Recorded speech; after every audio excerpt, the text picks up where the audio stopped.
A reading from the second book of Kings. When Athaliah, the mother of Ahaziah, saw that her son was dead, she began to kill off the whole royal family. But Jehosheba, daughter of King Jehoram, and sister of Ahaziah, took Joash his son, and spirited him away along with his nurse from the bedroom where the princes were about to be slain.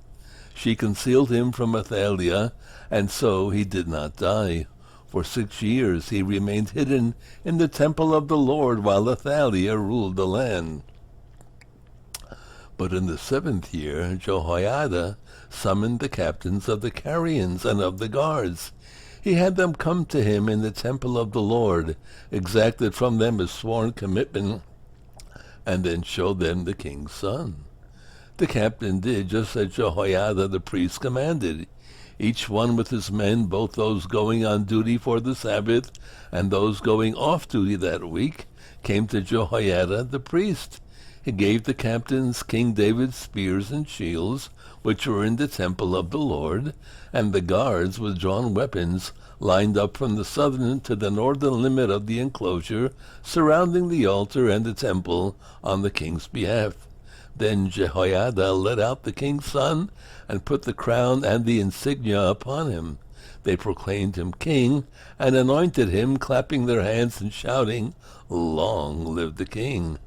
Athaliah heard the noise made by the people, and appeared before them in the temple of the Lord. When she saw the king standing by the pillar, as was the custom, and the captains and trumpeters near him, with all the people of the land rejoicing and blowing trumpets, she tore her garments and cried out, "Treason! Treason!"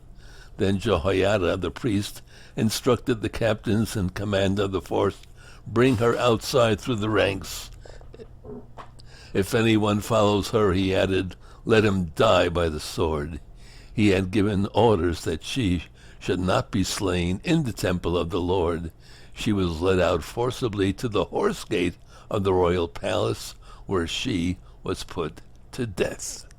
Then Jehoiada made a covenant between the Lord as one party and the king and the people as the other, by which they would be the Lord's people, and another covenant between the king and the people. Thereupon all the people of the land went to the temple of Baal and demolished it. They shattered its altars and images completely, and slew Matan, the priest of Baal, before the altars. Jehoiada appointed a detachment for the temple of the Lord. All the people of the land rejoiced, and the city was quiet, now that Athaliah had been slain with the sword at the royal palace. The word of the Lord. Thanks be to God.